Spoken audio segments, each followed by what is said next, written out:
안녕하세요. 잡시광입니다.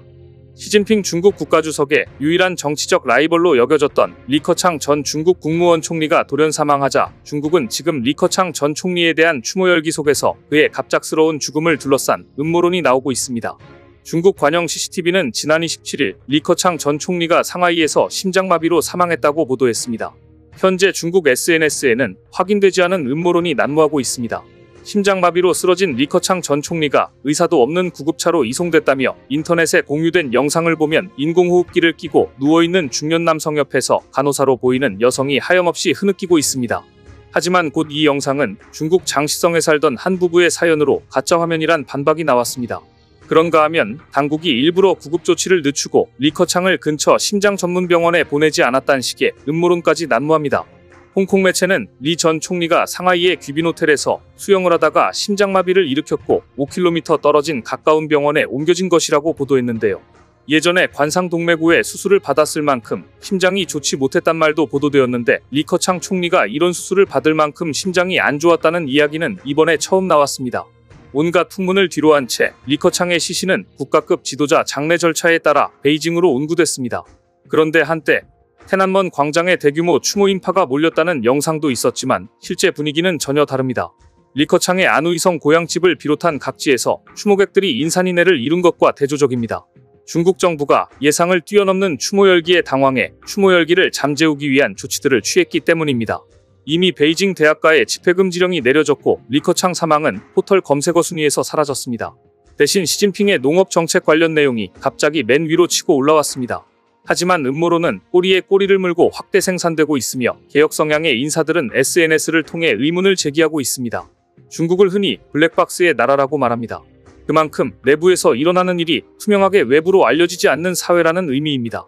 특히 홍콩에 영향력 있는 블로거로 알려져 있는 차이센쿠는 이런 글을 올렸습니다. 리커창의 갑작스러운 심장마비는 후야오방의 사망 당시를 연상케 한다. 현재 중국의 의료 시스템은 갑작스러운 심장마비는 완전히 통제할 수 있으며 리커창 총리의 위치라면 항상 전담의사와 비서, 경호원이 둘러싸고 있고 만약 심장마비가 발생하더라도 응급약을 복용했을 것이다. 만일 심장마비가 베이징 이외의 지역에서 발생했다 하더라도 뇌경색보다 훨씬 쉽게 심장마비를 통제할 수 있다. 하지만 최근 숙청은 더욱 거세졌고 마오쩌둥 시대보다 더 가혹해졌다. 리커창의 죽음에 시진핑이 연루되었다는 증거는 아직 발견되지 않았지만 당과 군대 내에서 언제든지 저항의 불길이 타오를 수 있다. 대만 자유시보 역시 중국의 은퇴 정치 지도자들은 세계에서 가장 장수하는 집단에 속한다. 모든 사람들은 전담 의료팀을 갖추고 24시간 긴밀한 진료를 받고 있어서 장점인 시대 이후 공산당 출신들 중에 갑작스러운 죽음은 거의 일어나지 않았다라며 리커창의 돌연사에 의문을 제기했습니다. 사실 리커창은 생전에 자신의 부하였던 순즈강에 대한 정부의 수사에 대해 강한 불만을 가졌던 것으로 알려졌습니다. 이것은 시진핑이 리 총리가 퇴임했음에도 불구하고 여전히 리커창에 대한 경계심을 풀지 않고 있다는 것을 보여주는 것이었습니다. 실제로 리커창과 가까웠거나 그와 함께 일했던 관리들은 대부분 숙청되거나 굴욕을 당했는데 리커창이 승진시킨 리지아는 당직에서도 해임되고 정치적으로도 퇴직자 취급으로 강등당했을 정도였습니다. 리커창 총리의 돌연사에 대한 의문이 증폭하는 가운데 이제 견제 세력이 하나도 남지 않은 시진핑 체제에 대해 중국 정치의 리스크가 더 커졌다는 우려가 쏟아지고 있는데요. 리커창은 그만큼 시진핑에게는 껄끄러운 존재였기 때문입니다. 리커창은 시 주석의 집권 1, 2기 총리를 지내며 중국 경제를 이끈 명실상부한 2인자였습니다. 지난 3월 퇴임 당시에도 800여 명의 국무원 직원들이 운집해 그를 환송했을 정도였습니다. 이 자리에서 리커창은 사람이 하는 일은 하늘이 보고 있다는 발언을 했는데 당시 이 발언은 국무원 직원들에게 인민을 위해 성실히 복무할 것을 당부한 것으로 해석됐지만 이후에는 본인을 축출한 특정 인물을 겨냥한 것이 아니냐는 해석이 제기되기도 했습니다. 리커창은 한때 중국 최대 정치적 파벌이었던 공산주의 청년단의 리더였지만 시진핑이 공청단까지 사실상 장악하면서 리커창은 끝까지 정치적으로 힘을 받지는 못했습니다. 문화혁명이 종료된 후 1977년 리커창은 베이징대 법학과에 입학했습니다. 문화대혁명으로 입시가 중단됐다가 재개된 그 해에 바늘구멍 같은 시험을 뚫고 베이징대에 합격한 77학번 동기들은 중국을 이끌어갈 차세대 리더로 주목받게 됩니다. 그중 리커창은 공청단 대선배인 후진타오의 총애를 받았고 이후 후진타오는 리커창의 가장 큰 정치적 후원자가 됩니다.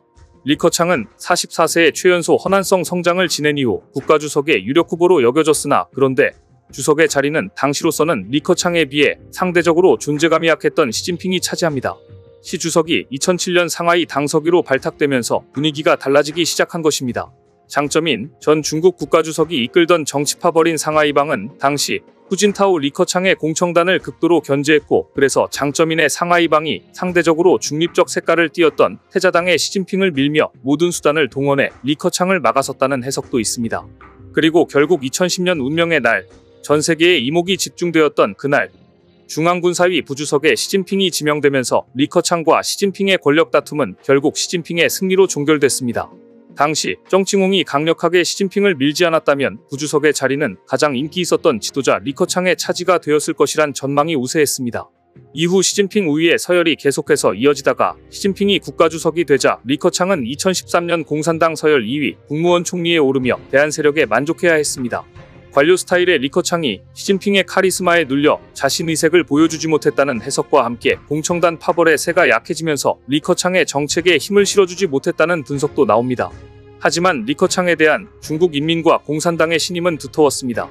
시진핑 치세의 경제 부문에서 실망스러운 결과가 나올 때마다 리커창이 재조명된 것을 보면 알 수 있습니다. 특히 리커창이 축출되기 직전인 지난 3월 양회에서 진행한 그의 마지막 업무보고에는 무려 37초간 박수가 이어졌습니다. 이 장면만으로도 당내에서 리커창에 대한 평판이 얼마나 높았는지, 신임이 얼마나 두터웠는지를 확인할 수 있었습니다. 이런 리커창에 대한 인민과 당의 신뢰를 시진핑이 그냥 두고 볼 리 없었습니다. 시 정권의 리커창 지우기는 리커창 퇴임 이후 빠른 속도로 진행됐습니다. 시진핑은 3기 집권 이후 품질강국 건설요강이라는 새로운 경제정책을 발표하면서 사실상 리커창의 경제정책을 폐기해버렸습니다. 퇴임한 리커창이 마지막으로 대중의 모습을 보인 건 지난 8월 말 간수성 두낭 모가오 석굴에서였는데요. 관광객들에게 반갑게 손을 흔드는 리커창을 보면서 인민들이 안녕하세요 총리님을 외치며 인사를 건네는 영상은 리커창 돌연사 뉴스 이후 중국의 각종 온라인 커뮤니티에서 크게 화제가 됐지만 이 소식을 정식으로 전한 중국 매체는 없었습니다. 그런데 리커창이 돌연 사망하면서 이제 중국 정계의 2인자는 사라지게 됐습니다. 공산당 권력서열상으로는 리창 현 총리와 자오러지 전인대 상무위원장이 이 3순위를 채우게 됐지만 시진핑을 견제할 수 있는 힘도 의지도 없습니다. 오로지 충성 경쟁만이 남아있습니다. 그리고 공산당 내부에서도 이미 이유를 밝히지 않은 숙청은 진행 중입니다. 신강 외교부장에 이어 리상푸 국방부장까지 전격 해임되었고, 지난 7월 말부터 중국 중앙군사위원회 장비발전부는 부패와 범죄 혐의에 대해 조사를 받느라 수뇌부가 대거 구속됐습니다. 사실 중국에서 2인자와 3인자의 역사는 잔혹의 역사 그 자체였습니다. 리커창이 총리로 건재했던 시점 권력서열 3위였던 리잔수 전 전국인민대표회 상무위원장은 2022년 돌연 사라졌는데 별다른 설명 없이 연초 신년다과회에 불참하면서 사실상 낙마한 것으로 알려졌습니다. 당시 중국 언론들은 리잔수가 시 주석의 측근이 된 것은 삼촌 리장장 덕분인데 리장장이 최근 어떤 사고로 조사를 받고 있다고 보도했고, 이후 어떠한 해명도 못하고 무대에서 사라졌던 것입니다. 그런데 시진핑은 능력 있는 경제학자이자 인민들의 신망이 두터운 리커창을 왜 자기 사람으로 만들지 못하고 그렇게 견제했던 것일까요? 먼저 두 사람은 중국의 경제정책에 대해 상반된 시각을 가지고 있었습니다. 경제통인 리커창은 성장을 중요시했지만 시진핑은 분배를 중요시하면서 공동부유를 추진했습니다. 리커창은 국영기업을 축소하고 시장과 기업을 중요시하자고 한 반면 시진핑은 국영기업의 역할을 통해서 당이 영향력을 행사하는 쪽을 원했습니다. 그러다가 시진핑 임기 2기 때에는 아예 리커창을 무시하고 시진핑 세력이 경제정책까지도 좌지우지하는 모습을 보였습니다. 하지만 리커창도 가만히 있지는 않았습니다. 치고 빠지는 작전처럼 자신이 할 말을 적절한 타이밍에 해서 시진핑의 속을 뒤집어 놓곤 했습니다. 특히 리커창은 중국의 GDP는 조작이 가능하다. 나는 믿지 않는다. 대신 나는 철도 물동량, 전력 소비량, 은행 신규 대출 이 3가지를 신뢰한다고 말해 파문을 일으켰는데요. 중국 공산당 고위 관료의 입에서 중국 당국의 통계를 믿지 않는다는 발언이 나왔고, 서방 국가들은 오히려 리커창의 3가지 지표를 신뢰하면서 리커창 지수라고 부르며 중국 경제를 진단하는 데 바로미터 삼았습니다. 이런 발언들이 시진핑의 눈에 좋게 보일 리 없었을 것입니다. 더욱이 2020년 후베이성 우한에서 코로나19가 퍼졌을 때 리커창이 한 행동은 시진핑의 심기를 크게 건드리고 말았습니다. 감염병 권위자 중난산이 TV에서 사람에서 사람으로 감염된다는 게 증명됐다고 말했습니다. 코로나 전염 유형은 지금은 상식이지만 감염병 초기 관련 보도가 완전히 통제됐던 중국에선 기밀이었습니다. 그런데 이후 아사히 신문은 사실상 팬데믹의 시작을 알린 이 발표는 바로 리커창의 의지로 관철됐다고 보도했습니다. 리커창이 아니었다면 당시 중난산의 발표는 중국 인민들에게 공식적으로 알려지지도 못했을 것이란 이야기였습니다. 이것 역시 시 주석의 심기를 불편하게 했을 것입니다. 더구나 시진핑 주석이 탈빈곤 사회를 이룩하겠다고 말하자 리커창은 이렇게 말했습니다. 아직도 중국에서는 6억 명이 월 수입 1000위안 약 18만 원으로 생계를 꾸리고 있다. 마치 시 주석을 향해 인민들의 이런 현실을 알고나 있냐는 듯 뼈를 때리는 발언을 한 것입니다. 그러면서 리커창은 절대 빈곤 해결을 위해 노점상 활성화가 필요하다고 주장했지만 당시 시진핑은 받아들이지 않았습니다. 그런데 최근 청년 실업률이 사상 최고치에 달하고 경제가 나빠지자 중국 공산당은 결국 노점상 활성화를 용인하기에 이릅니다. 리커창의 발언이 옳았던 것입니다. 이렇게 중국의 권력 서열 1, 2위였던 시진핑, 리커창 간에는 미묘한 갈등이 늘 있었습니다. 특히 시진핑 권력 집중에 찬양 일색인 중국의 분위기에서 리커창 총리는 정작 시 주석의 가장 큰 시책인 14차 5개년 경제계획에 시비를 걸면서 중국 공산당의 현주소를 냉정하게 평가해야 한다는 쓴소리를 한 게 결정적이었습니다. 이는 시진핑 주석의 방향이나 장담과는 완전히 다른 것이어서 리커창 총리의 이 발언의 숨은 의도가 무엇인지 서방 언론들도 주목했습니다. 더구나 시진핑 주석이 미국을 향한 공격의 칼날을 매섭게 다지고 있는 상황에서 정작 그를 뒷받침해야 할 총리가 시진핑을 들이받은 셈이 되었던 것입니다. 리커창 총리는 중국은 세계 2위의 경제대국이 됐지만 1인당 수준은 높지 않다. 우리가 선진국 수준에 접근하려면 장기간에 걸친 각고의 노력이 필요하다고 강조했습니다. 리 총리의 말은 사실이긴 했지만 그동안 중국 당국이 선전해왔던 내용과는 완전히 다른 것이었습니다. 이를 다른 말로 표현하자면 빈부격차가 줄어들고 부의 평등 배분이 이루어지고 있다고 주장하는 시진핑 주석에게 그것은 거짓말이라며 일격을 가한 것이나 다름없었습니다.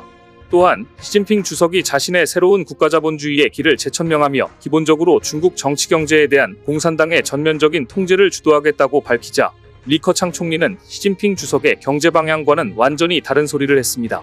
리커창은 국무원 상무회의를 주재하는 자리에서 시장 주체들의 빈곤 퇴치와 금융지원 정책의 지속적 이행, 신규 융자 확보가 실물경제, 특히 중소기업들에 집중되도록 지원하기 위한 금융지원 정책의 추가적인 이행을 지시했던 것이었습니다.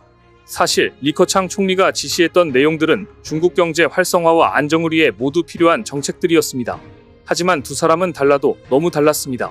시진핑 주석이 국가주도의 사회주의 경제를 말했다면 리커창 총리는 시장주도의 실물경제를 살려야 중국이 빈곤에서 벗어날 수 있다고 강조한 것으로 둘은 완전히 달랐습니다.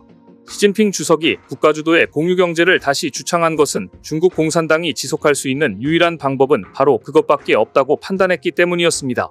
이것이 홍콩을 본토화하려는 동기이기도 합니다. 다시 말해 중국이 홍콩화되면 중국 공산당은 살아날 길이 없게 된다. 따라서 중국 공산당이 생존하려면 마오쩌둥 사상으로 돌아가야만 한다는 것이 시진핑의 주장입니다. 그런데 리커창의 생각은 달랐습니다. 중국의 긴 미래를 바라본다면 중국이 차츰 홍콩화되어가야 한다는 생각을 가지고 있었습니다. 그래서 시장 중심의 실물 경제를 중시했던 것입니다. 결국 시진핑은 리커창을 노골적으로 견제했습니다. 베이징에서 열린 기업인 좌담회와 경제문제 토론회에 정작 경제부문을 총괄하는 리커창 총리는 참석시키지 않았습니다. 이러한 시진핑 주석 측의 반격에 대해 리커창 총리도 가만히 있지는 않았습니다. 중국 내륙 지방에 엄청난 홍수가 발생하자 시 주석은 이미 홍수가 지나가고 나서 수해 흔적도 전혀 없는 평온한 지역을 방문했지만 리커창 총리는 엄청난 수해로 심각한 상황에 빠져있는 지역을 방문했던 것입니다. 당시 국무원 사이트에 수해 현장에서 리커창 총리가 장화를 신고 흙탕물을 헤치며 걷는 사진이 올라오자 인터넷상의 반응이 뜨거웠습니다. 원래 자연재해가 발생하면 지도자는 반드시 재해 현장을 시찰하고 진두지휘하는 것이 중국 공산당 정권의 전통이었는데 시진핑 주석과는 달리 리커창 총리가 바로 이 전통의 모습을 보여주었기 때문에 중국인들 사이에 호응이 대단했던 것입니다. 또한 리커창은 우한 지역에서 코로나가 극심할 때 우한 지역으로 직접 뛰어들어 위기 대응을 했습니다. 반면 시진핑은 베이징을 벗어나지도 않았고 공식 행사마저도 주저했습니다. 완전히 상반된 행보였습니다. 코로나 사태에 대응하는 영도 소조, 즉 특별 임무 수행을 위한 비공식 의사결정 기구 조장도 시진핑이 아닌 리커창이 맡았습니다.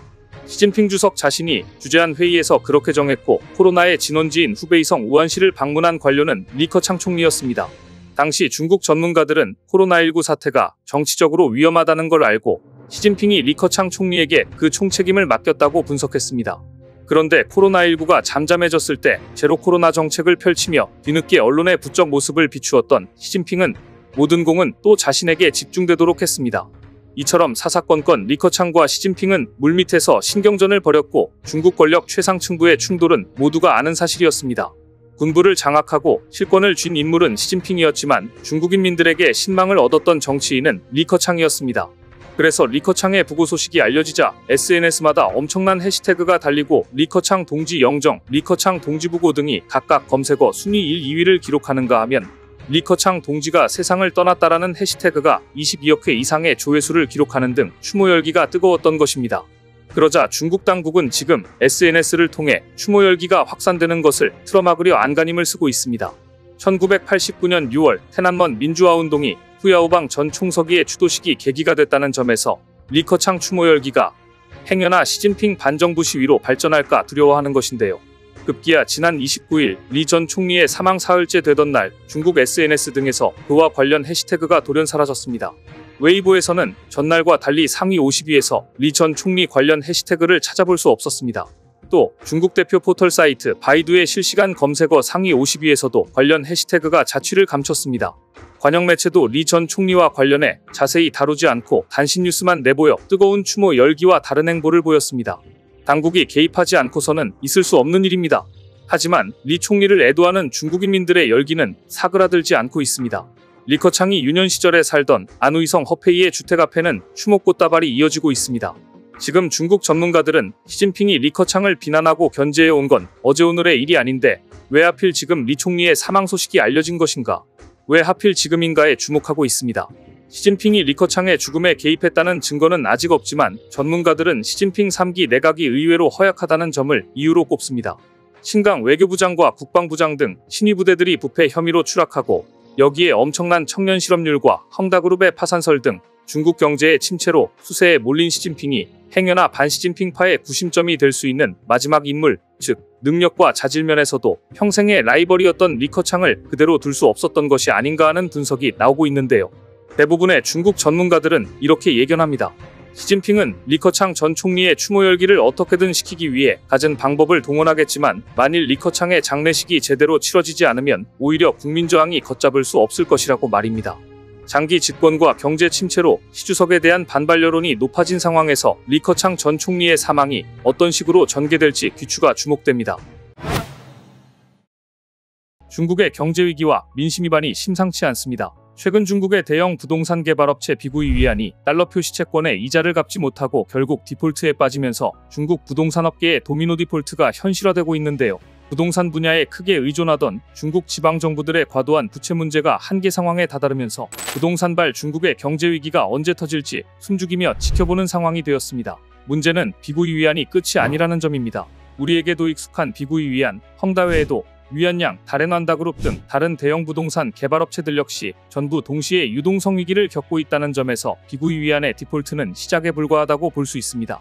여기에 땅 팔아 이자 내던 지방정부가 부동산 경기 침체에 직격탄을 맞으면서 지방정부의 부채 문제 역시 언제 터질지 모르는 그야말로 시한폭탄 형국입니다.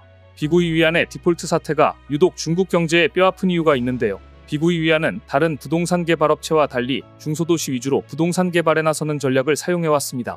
그런데 디폴트가 발생하자 중국 정부 입장에서는 이 점이 오히려 치명타가 되었습니다. 한마디로 부유층이나 은행 같은 투자자들 뿐만 아니라 서민층과 건설 노동자에게까지 그 피해가 어느 정도일지 예측조차 되지 않고 있습니다. 현재 이 회사가 갚아야 할 부채는 역외 채권만 무려 109억 6천만 달러입니다.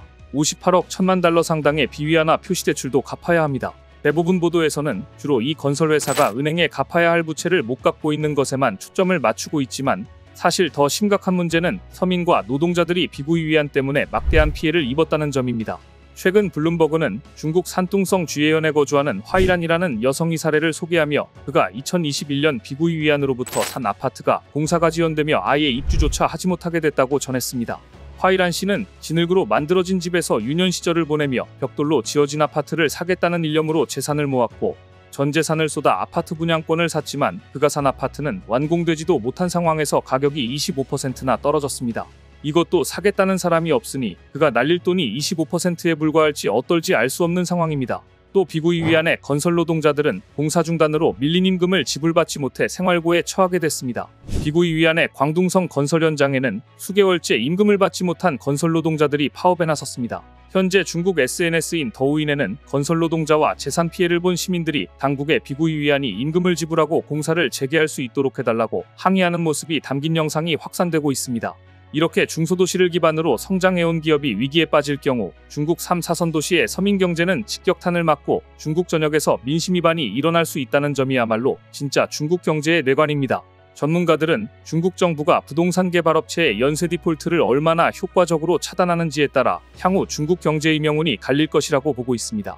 하지만 중국은 이런 심각한 경제 사정이 알려지는 것을 철저히 통제하고 있습니다. 중국은 경제적인 면에서는 자본주의 국가보다 더 자본주의에 길들여진 곳입니다. 서민들도 자본주의 천병인 은행으로부터 대출을 받아 집을 사고 생계를 이어가는 것을 당연하게 생각하고 가장 미국적인 매장인 아이폰, 스타벅스, 테슬라 등이 가장 잘 팔리는 시장도 중국입니다. 하지만 정치 영역으로 옮겨가면 이야기가 달라집니다. 정치적인 의사표현이나 언론의 자유는 철저하게 통제됩니다. 오죽하면 각각 중국 외교부와 국방부 수장인 2명의 장관 겸 국무위원이 몇 달 동안 명확한 사유도 없이 실종됐다가 갑자기 경질돼도 문제를 제기하는 목소리는 전혀 밖으로 새어나오지 않습니다. 그 중에서도 시진핑 정권을 흔들려는 제2의 태난먼 사태와 같은 시위를 가장 두려워합니다. 최근에는 항저우 아시안게임에서 격려의 포옹을 한 중국 육상선수 2명의 참가 번호가 태난먼 시위가 벌어진 6월 4일을 연상시키는 6번과 4번이라는 이유로 관련 사진이 삭제되는 웃지 못할 일이 벌어질 정도였습니다. 그런데 이렇게 경제가 안 좋은 시점에 하필 누구보다 친시장주의 정책을 펼치려 했던 리커창 전 총리의 사망 소식이 전해지자 그를 그리워하는 추모 열기에 불이 붙었고 지금 중국 공산당은 그 추모 열기가 어디로 튈지 몰라 전전긍긍하는 모습입니다. 비구이 위안 디폴트와 리커창 총리의 석연찮은 사망이 하필 같은 시기에 터지자 중국 정부는 결국 특단의 조치까지 내렸습니다. 당국은 먼저 대학 내 모임을 금지시켰습니다.